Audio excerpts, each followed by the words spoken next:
You guys want to know what the best first car is you can buy, and I'm going to tell you exactly what it is, and it's the car I'm sitting in right now.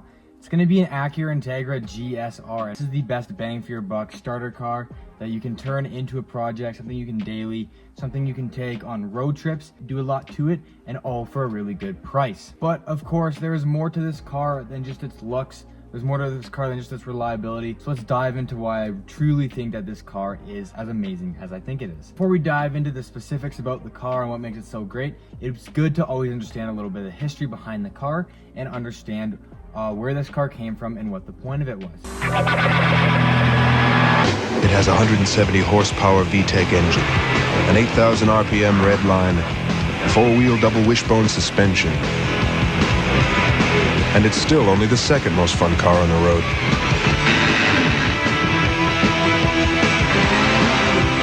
The Acura Integra Sports Coupe. As fun as a car can be, without mustard.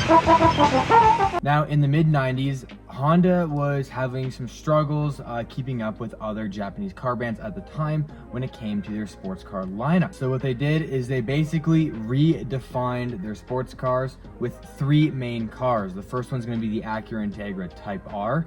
There's the S2000 and the Acura NSX. Now, these three cars are by far the most famous, most well-known Acuras or even Hondas of all time, and they're quite well known for a lot of really good reasons. For the Integra specifically is that the Type R is classified as the best handling front-wheel drive car ever made. Thousands of different types of front-wheel drive cars. One thing that was different at the time was known as the double wishbone suspension. It really redefined the way that Honda created their suspension setups, and at the same time, it just so happened to make it that much better of a handling car. If you want to know more about those kind of specifics, there's plenty of sites that dive in deeper about, the background of the Integra and why exactly it is so good. But this really set the pace for Honda in the 90s at this time. It redefined Honda with Acura, stepped away from being just, the daily family economy car and really showed that they can create a really strong lineup of sports cars. Now, one thing that makes the Integra GSR so special in my opinion, and why I think it's a great car for you if you are looking for a good project car that you can track, you can daily, you can street drive, all of these things, is the basically how it's the love child of the base model Integra and the Type R. Now, the Type R was amazing. It's a beautiful car, very well put together, but the Type R is also very bare bones because the Type R was really meant to be basically a street legal race car. It wasn't really meant to be a car that you take on the road every day. It was never really meant to be a grocery getter, although it is capable of that. That's not really what it was built for. It didn't have very much sound deadening. The suspension was stiff. Some of them didn't even have AC. They didn't come with any cruise control. They didn't come with ABS. They didn't come with sunroofs. None of these features, right? So what the GSR had that the Type R didn't was all of these extra added luxury features like cruise control, ABS, softer steering, a more relaxed transmission, still very powerful for the time, VTEC motor, but it wasn't so aggressive as the Type R. It made it a car that you can still very much enjoy, still very much a sports car without it being a race car. Having owned one now for a little bit of time, I can really truly say that it is a great car to drive on the day-to-day, which I have been doing all summer. Now, the GSR and the Type R are very different, but they're also very, very comparable. The power bands, if you look strictly at the motors, are about the same until you're getting to around that 7,000, 7,500 RPM range. Biggest difference between the two is just the Type R's handling. And with a couple of little aftermarket modifications to the GSR, you can make these cars very, very comparable, even on a track. But now let's get into the real meat and potatoes of why the GSR is a great project car. The first thing I'm going to talk about is the large availability of aftermarket parts for this car. When I say there's a large aftermarket availability, I mean there's an insane amount of different types of parts. And the one thing that's really great about this car, there's a lot of compatibility with other Hondas of a similar year range. And there's a lot of other just stuff that was very, very similar around the same time. So it's really great to be able to find some of this stuff. One thing that's super common with these cars is 1, K-swaps and 2, turbo builds. And because of that, there's a large supply of aftermarket parts that you can use to be able to do such things. And because there's such a large supply of all of these different types of parts, there's a lot of people who make these parts.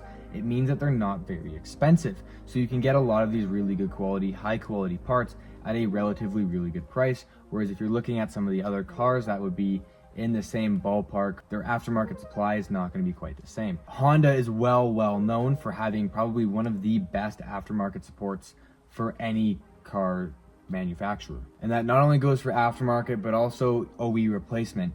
Now, these cars are still very common, so what that means is that there's a lot of aftermarket OE replacement. So even though these cars are incredibly reliable, but however, if the odd thing comes up here and there, you need to do tie rods, axles, both of those are pretty common that need to get done. They are fairly cheap, so they're very affordable. But the other added bonus is just the ease of being able to work on these cars. They're so incredibly easy to work on, and because of that, when you do say you have to replace a part, or if you're upgrading to a better or aftermarket part, it is very easy to do so.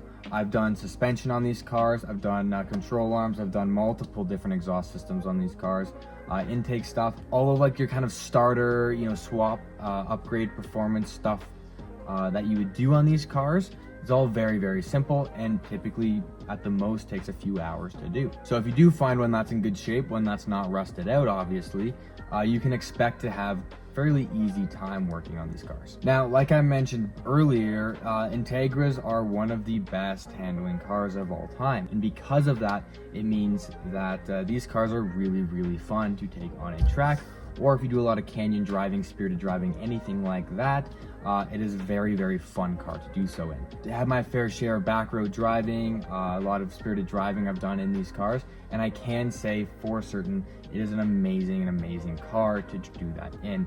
Even if you're not going super fast, these cars are what I like to call a driver's car.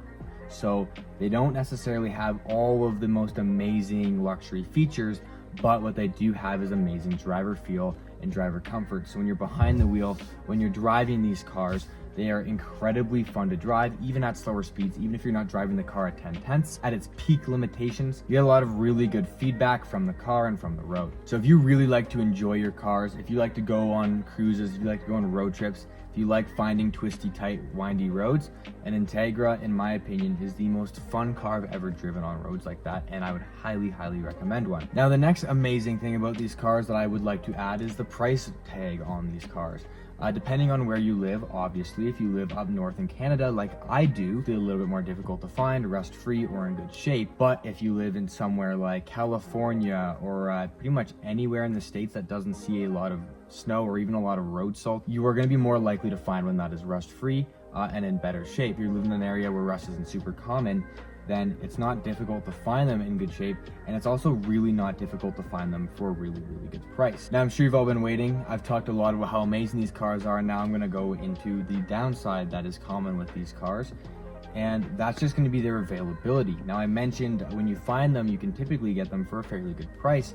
However, when you do find them, it is very rare to find one that is stock or is well maintained, and that is simply because they're a very common car for young teenagers to pick up, which is great. They really are good cars for that, but because of that, what happens is they often get a lot of very untasteful or poor quality modifications, if you will, and at the same time, it's very often to see them get neglected, left out on maintenance, and just not properly treated. In some areas, they're very uncommon to find, and if they are listed and it is one that's in really good shape, the price does tend to skyrocket because there is a tax on stock Hondas, especially ones that have been well kept and well maintained. But at the end of the day, as I like to say, patience is a very strong virtue to hold important to yourself. I've been patient with when I buy cars. I often have been able to find these cars for really good prices, in really good shape as well. Integra is one of them. I got it for a very good price. I got a GSR for a really good price. I would expect everyone who is interested in buying one of these,